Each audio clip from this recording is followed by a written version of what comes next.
구원으로 인도하는 그 문은 참 좁으며 영생으로 인도하는 그 길은 참 험하니 우리 몸에 지어 있는 그 더러운 죄짐을 하나 없이 벗어놓고 힘써서 들어갑시다.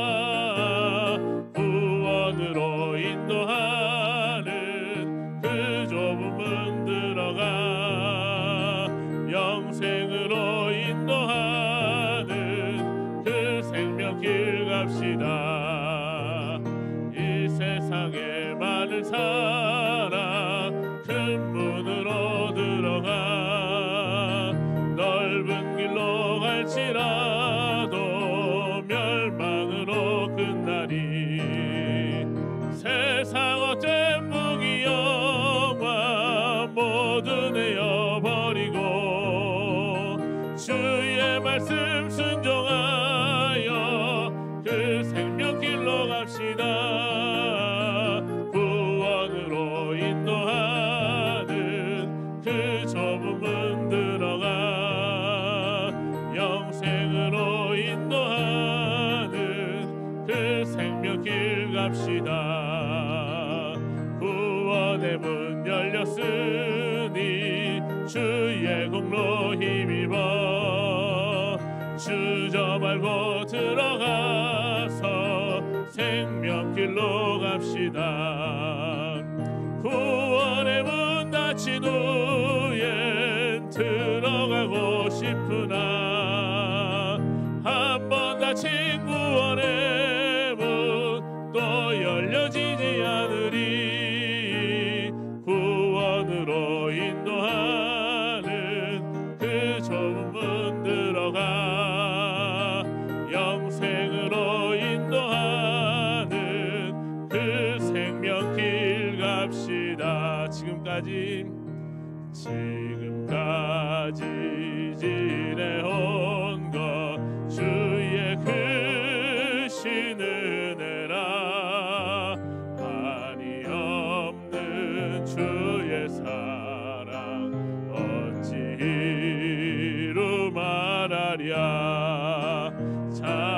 자라게나 주의 손이 항상 살펴주시고 모든 일을 주 안에서 형통하게 하시네. 몸도 맘도 연약하나 새 힘 받아 살았네. 물 붓듯이 부시는 주의 은혜 족하다.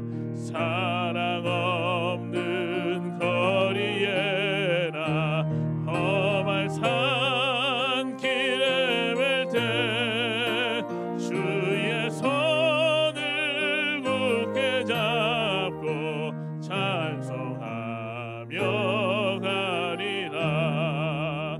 주님 다시배 올 날이 날로 다가와 무거운 짐 주께 맡겨 벗을 날도 멀잖네. 나를 위해 예비하신 고향 집에 돌아가 아버지의 품 안에서 영원토록. 2절로 다시 한번 찬양합니다. 몸도 맘도 연약하나 새 힘 받아 살았네. 물 붓듯이 부으시는 주의 은혜 족하다. 사랑 없는 거리에나 험한 산길에 맬 때 주 내 손을 굳게 잡고 찬송하며 가리라. 주님 다시 배울 날이 날로 다가와 무거운 짐 주께 맡겨 벗을 날도 멀잖네. 나를 위해 예비하신 본향집에 돌아가 아버지의 품 안에서 영원토록. 이 시간 다시 두 손 높이 들고 주의 이름 간절히 부르며 예배를 위해서 통성으로 기도하겠습니다. 주여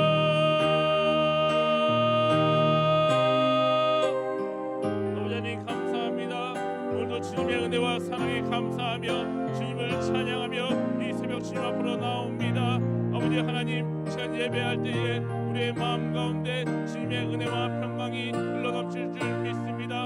아버지 하나님을 아는 것이 나에게 복임을 깨닫고 주님께 더욱더 가까이 나아갈 수 있는 이 새벽 될 수 있도록 주님 인도하여 주시고 붙들어 주시옵소서. 아버지 하나님을 온전히 만나는 이 시간 될 수 있도록 주님 인도하여 주시고 주님께서 부어주시는 그 물붓듯이 부어주시는 그 은혜에 감사하며 주님을 찬송하며 나아갈 수 있도록 인도하여 주옵소서.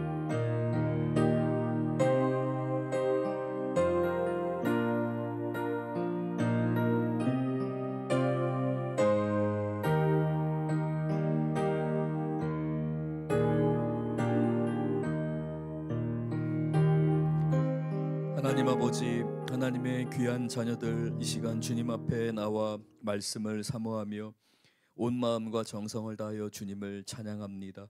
우리의 예배를 받으시며 간절히 주님의 말씀을 찾는 그 마음 가운데 응답하여 주시옵소서. 하나님, 각자의 기도 제목으로 주님 앞에 부르짖습니다. 교회를 위해서, 나라와 민족을 위해서 간절히 구하는 우리의 기도 가운데 주님 속히 응답하시며 하나님 응답하실 때 모든 영광을 주님께 올려드리고 영적으로 늘 성장하고 주님과 동행하는 가운데 예수님 닮아가는 우리 귀한 교회, 우리 성도님들 되게 하여 주옵소서. 오늘 이 아침도 하나님께서 말씀 가운데 깨닫게 하시고 전하는 자와 듣는 자 모두에게 순종 가운데 열매 맺게 해주실 것을 믿사오며 예수님 이름으로 기도드렸습니다. 아멘. 우리 오늘 우리에게 주신 하나님 말씀을 함께 봉독하겠습니다. 여호수아 2장 1절부터 저희들이 함께 봉독하겠습니다. 먼저 7절까지 저희들이 먼저 교독으로 봉독합니다. 눈의 아들 여호수아가 시딤에서 두 사람을 정탐꾼으로 보내며 이르되 가서 그 땅과 여리고를 엿보라 하매 그들이 가서 라합이라 하는 기생의 집에 들어가 거기서 유숙하더니 어떤 사람이 여리고 왕에게 말하여 이르되 보소서 이 밤에 이스라엘 자손 중에 몇 사람이 이 땅을 정탐하러 이리로 들어왔나이다. 여리고 왕이 라합에게 사람을 보내어 이르되 내게로 와서 내 집에 들어간 그 사람들을 끌어내라. 그들은 이 온 땅을 정탐하러 왔느니라. 그 여인이 그 두 사람을 이미 숨긴지라. 이르되 과연 그 사람들이 내게 왔으나 그들이 어디에서 왔는지 나는 알지 못하였고 그 사람들이 어두워 성문을 닫을 때쯤 되어 나갔으니 어디로 갔는지 내가 알지 못하나 급히 따라가라. 그리하면 그들을 따라잡으리라 하였으나 그가 이미 그들을 이끌고 지붕에 올라가서 그 지붕에 벌려놓은 삼대에 숨겼더라. 같이 읽겠습니다. 그 사람들은 요단 나루터까지 그들을 쫓아갔고 그들을 뒤쫓은 자들이 나가자 곧 성문을 닫았더라. 오늘 이제 우리가 읽은 본문 말씀은 하나님께서 여호수아와 또 여호수아를 통해서 이스라엘 백성들에게 말씀하신 이후에 명령하신 이후에 이제 여호수아가 정탐꾼을 보내는 장면으로 시작하고 있습니다.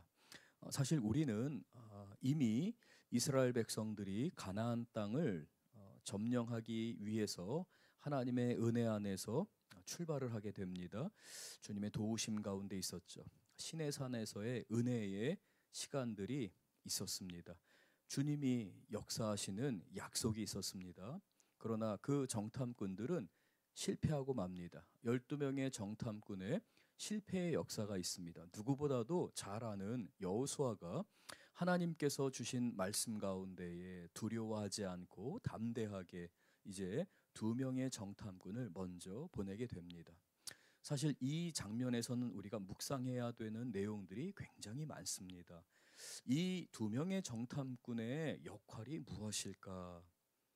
12명의 정탐꾼을 보낼 때에 그 민수기에서는 그 땅의 지형이나 형편이나 그 땅 사람들의 여러 가지 그 사업이랄지 또는 군사력이랄지 이러한 부분들을 정탐하기 위해서 하나님이 구체적으로 지시해 주셨어요.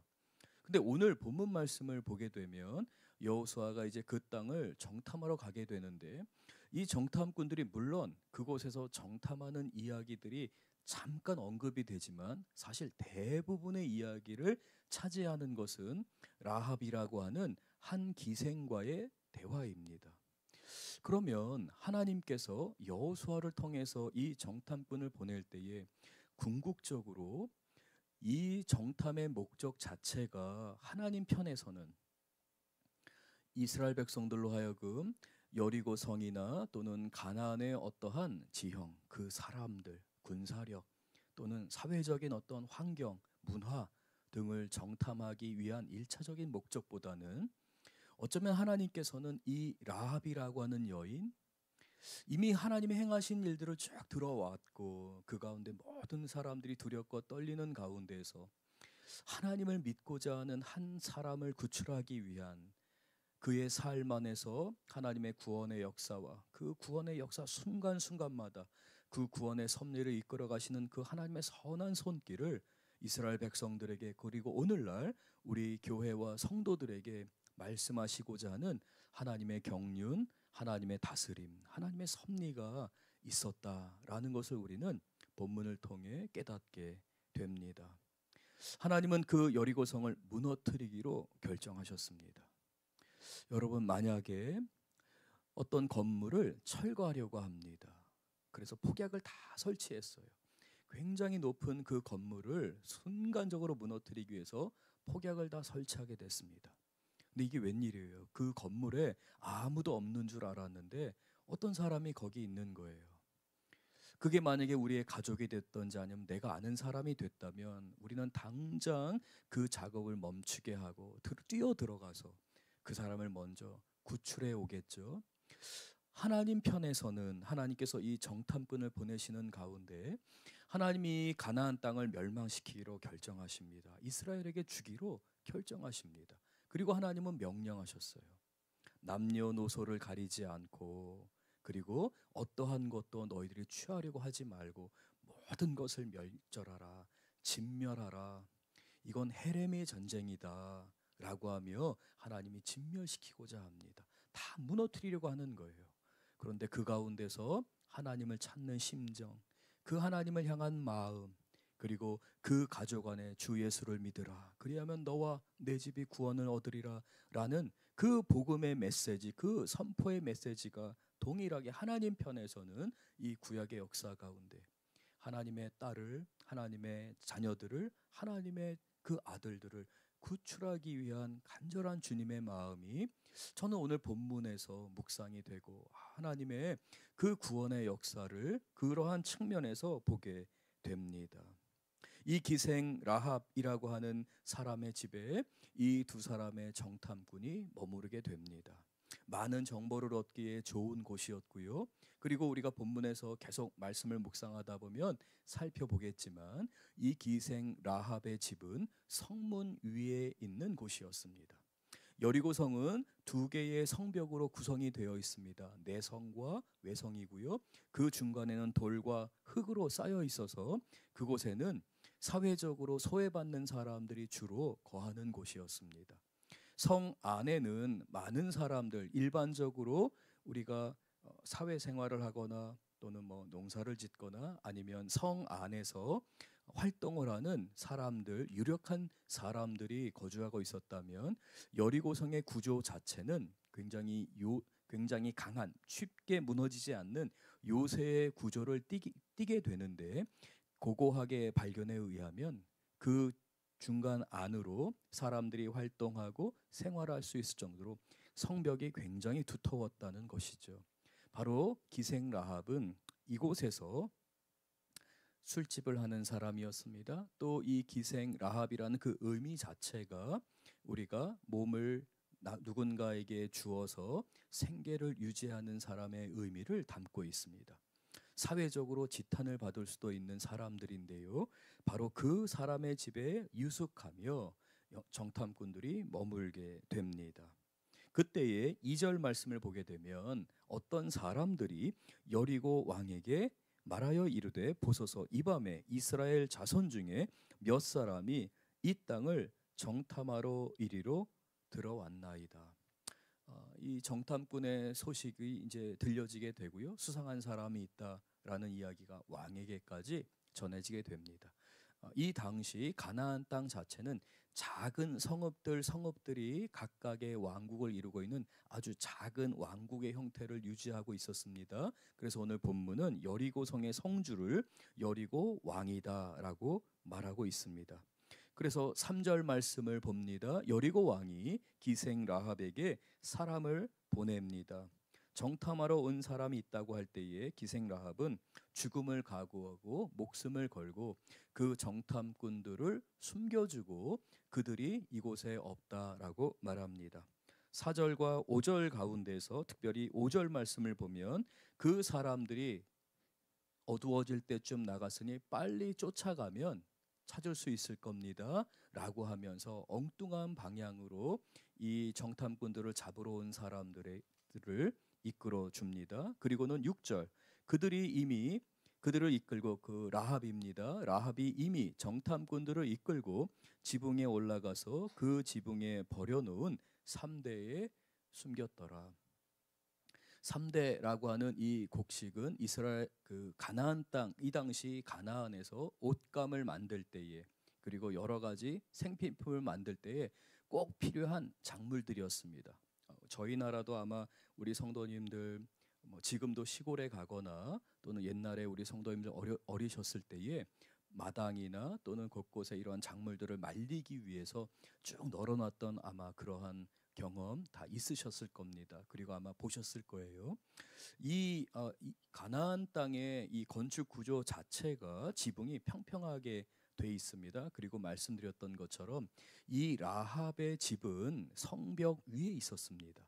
그래서 지붕이 평평했고요. 거기에 약 1m 정도 길이 되는 그 3대 작물들을 쭉 널어 놓은 것입니다. 그러니까 그 안에 숨기게 되면 사람이 충분히 숨을 수 있는 공간이 되는 거죠. 그리고 우리가 이미 말씀을 통해 우리가 지난 어저께 말씀을 통해 이제 잠깐 여러분께 언급을 드렸지만 이때의 시기 자체가 4장 말씀을 보게 되면 제2년 그러니까는 그 가나안 땅으로 들어온 이후에 40년이 차고 41년째가 되는 1월 10일에 요단강을 건너게 되고 길갈에 진을 치게 됩니다.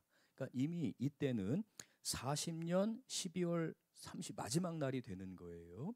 그리고 1월 1일부터 1월 10일 약 8일에서 10일 정도의 기간이라고 말씀을 드렸는데 이때가 6월절이 1월 14일이잖아요. 그러니까 우리 태양력 오늘날 우리가 달력으로 보는 날짜로 보게 되면 3월 정도가 됩니다. 그럼 이때에 이제 보리를 추수하는 절기가 되는데 이때에 많은 곡식들을 바로 이렇게 지붕에 쌓아놓은 상황이었다는 겁니다. 여기에 숨을 수 있게 하는 시기적으로나 또는 이 라합이라고 하는 이 기생을 하나님께서 정탐꾼들을 통해서 하나님의 구원의 역사를 드러내시는 이 모든 것을 하나님이 예비하셨다, 준비하셨다라고 할 수 있습니다. 우리의 삶을 되돌아보게 되면 우리는 때로 우연처럼 겹치는 많은 일들이 있게 됩니다. 누군가와의 만남, 그리고 우리가 그 상황 가운데서 때로는 우리가 그 만남은 또는 그 경험은 내가 굳이 하지 않아도 되는 일 아니었나? 라고 여겨지고 그냥 쉽게 우리가 지나칠 수 있는 게 있을 수 있어요. 그러나 우리 그리스도인의 삶 안에서는 하나님께서 늘 인도하시고 반드시 그 가운데서 하나님이 우리의 삶 안에 협력하여 선을 이루는 역사를 이루어 가십니다. 그래서 때로는 상처받는 일들, 어려운 일들, 그냥 무심코 지나가는 만남조차도 하나님의 뜻이 있다면 깨닫게 해주시고 제가 복음을 전할 수 있도록 하여 주시고 제 입술과 저의 삶이 하나님의 복음을 전하는 데에 귀하게 쓰임 받게 하여 주옵소서. 기도하는 우리 성도님들 되실 줄 믿습니다. 7절입니다. 그 사람들은 요단 나루터까지, 그러니까 요단까지 쭉 내려온 거예요. 나루터까지 가서 쫓아갔지만 찾을 수가 없었습니다. 8절부터 이제 라합과 이 정탐꾼들의 대화가 이어지게 되는데요. 우리 8절을 보겠습니다. 또 그들이 눕기 전에 라합이 지붕에 올라가서 그들에게 이르러 9절 말합니다. 여호와께서 이 땅을 너희에게 주신 줄을 내가 아노라. 우리가 너희를 심히 두려워하여 이 땅 주민들이 다 너희 앞에서 간담이 녹았다. 이 기생 라합이 고백합니다. 이 땅을, 이 가나안, 이 여리고성뿐만 아니라 이 가나안을 하나님께서 너희에게 주신 것을 내가 안다라고 고백합니다. 어떻게 알 수 있었을까요? 이스라엘 백성들의 그 출애굽의 역사가 소문으로 돌게 됩니다. 기생 라합이 말합니다. 홍해가 갈라지는 역사. 그리고 그 가운데서 하나님께서 그들 가운데 역사하시며 돌보셔서 시혼과 옥을 물리치게 하시고 이 전쟁을 하나님께서 행하시는 것을 이 기생 라합이 소문을 통해 듣게 되는 거예요. 그러는 가운데서 그 10년 가운데 믿음이 생기게 됩니다. 하나님이 이 땅을 그들에게 주시는구나 라고 하며 그 땅 주민들이 다 녹게 됩니다. 간담이 다 녹아내렸습니다. 우리가 이 2장 24절까지의 말씀을 우리가 쭉 묵상하면서도 이 간담이 녹았다, 마음이 녹아내렸다, 두려워하였다라는 표현들이 반복이 되는데요. 먼저 우리가 한번 40년 전으로 돌아가서 이스라엘 백성들이 이 모세가 12명의 정탐꾼을 보낼 때의 상황을 보게 되자면 그 12명의 정탐꾼의 보고를 듣고 간담이 녹은 사람들이 가나안 백성들이었습니까? 이스라엘 백성들이었습니까? 이스라엘 백성들이었습니다. 그 당시에는 이스라엘 백성들의 간담이 녹았어요. 12명의 정탐꾼의 보고를 통해 이스라엘은 두려워하게 됩니다. 근데 오늘 본문은 이 정탐꾼을 통해서 하나님께서 사실 정작 두려워해야 되는 것이 무엇인지를 말씀합니다. 이 땅에 속해서 살아가는 그리스도인의 삶 안에서 우리가 연약할 때에 영적으로 침체될 때 세상이 너무 크게 느껴집니다. 두려워지게 됩니다. 세상 사람들과 비교하게 됩니다. 우리가 함께 끊임없이 말씀 안에서 묵상하는 거죠. 비교하게 되는 것, 세상과 비교하는 것, 성적으로 비교하는 것, 재물이나 또는 여러 가지 세상적인 기준으로 비교하는 것은 결코 건강한 것이 아니고 늘 우리는 주님 앞에서 나에게 주어진 것을 늘 감사하고 자족하며 그리스도인으로서의 자존감 가운데, 자신감 가운데, 그리고 자존심 가운데에 살아내는 것입니다. 하나님이 우리를 이끄셨기 때문에, 나는 하나님의 자녀이기 때문에 나의 존재의 가치가 세상에 있는 게 아니죠. 그래서 우리는 세상을 바라볼 때에 큰 산으로, 두려워하는 것으로 바라보게 된다면 우리의 영적인 상태를 우리 스스로 우리가 판단할 수 있어요.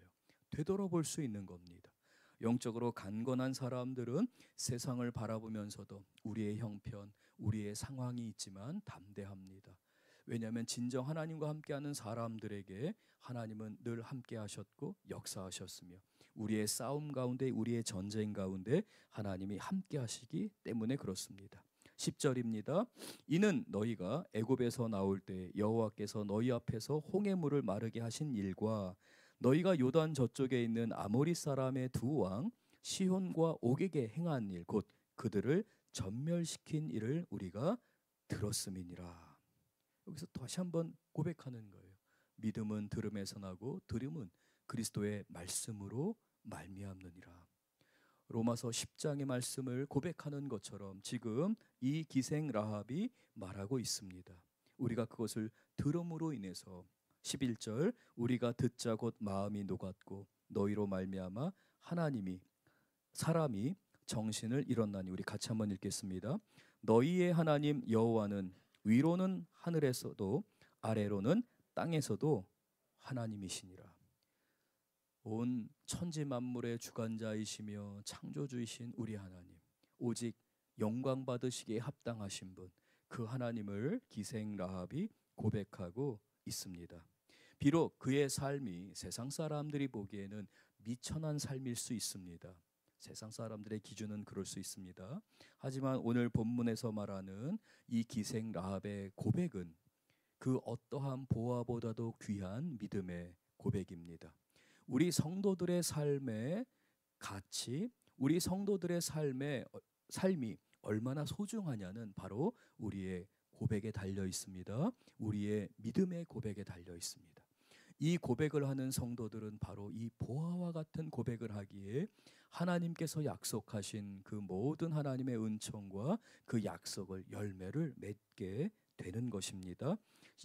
12절 또 우리 같이 한번 읽겠습니다. 그러므로 이제 청하노니 내가 너희를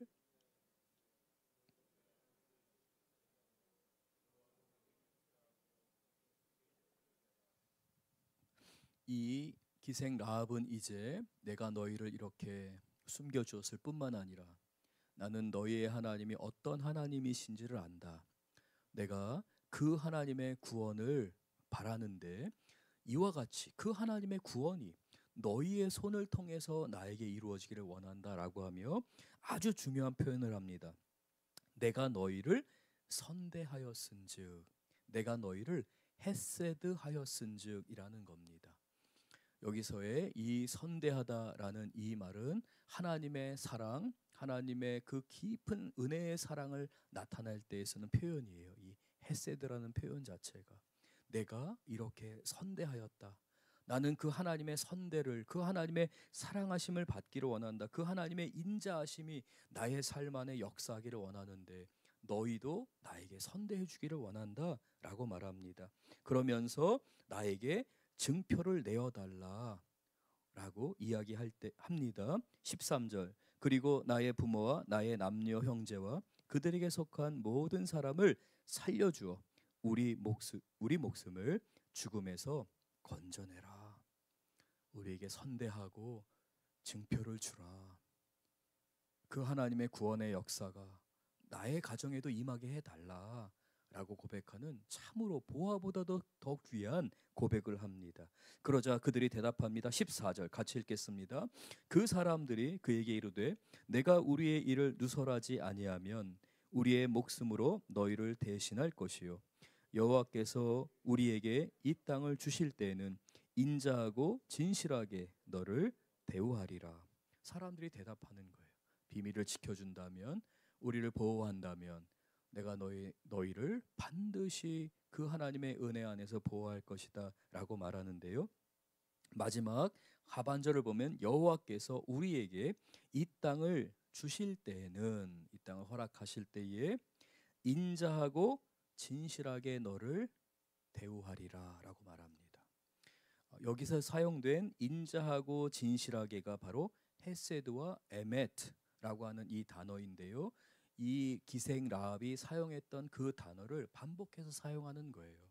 나에게 선대하라, 이 헤세드입니다. 증표를 달라, 에메트입니다.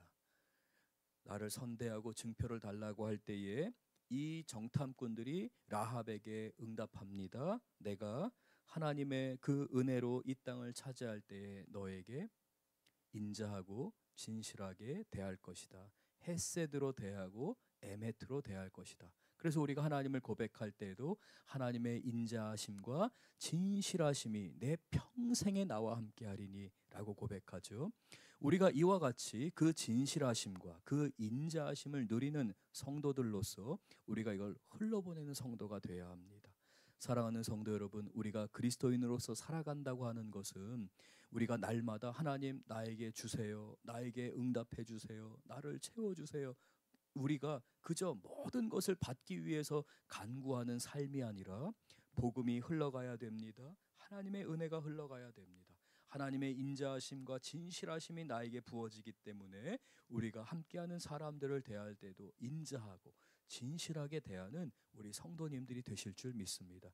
이게 구원의 역사이며 그 구원의 역사 가운데서 하나님께서 그 성을 무너뜨리심에도 불구하고 그 가운데 하나님이 구원하시고 은혜를 베푸시는 역사를 이루셨던 것처럼 우리 교회를 통해 우리 성도님들을 통해 이 귀한 구원의 역사가 이루어질 줄로 믿습니다. 여러분의 가정에, 여러분의 일터에, 그리고 우리 석천제일교회 가운데 부르짖고 주님을 찾고 하나님이 이 일을 행하십니다.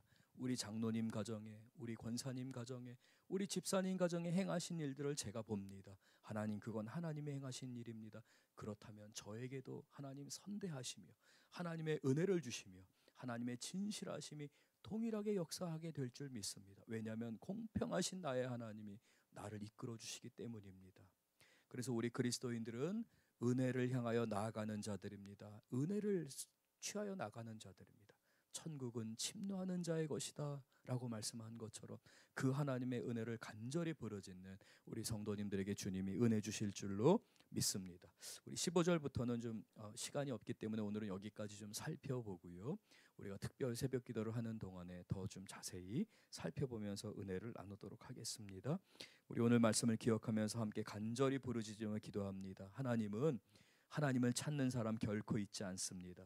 우리가 기도할 때에, 복음 전하고자 할 때에 주님이 역사하십니다. 사랑하는 성도 여러분, 우리가 삶의 주인인 것처럼 여겨질 때가 있고요, 우리 눈에 보이는 게 전부인 것처럼 보일 때가 있습니다. 그러나 하나님이 기생 라합을 위해서 역사하셨고 두 정탐꾼을 위해서 역사하시며 그 구원의 역사를 이끌어 가셨던 것처럼 우리의 삶 안에서 하나님이 주인이십니다. 하나님이 주관자이십니다. 오직 하나님을 바라볼 때에 하나님께서는 미처 우리가 깨닫지 못한다 할지라도 주님이 역사하십니다. 그러므로 하나님의 인자하심과 진실하심을 붙들고 여러분 가정을 위해서 각자의 기도 제목으로 위해 기도합니다.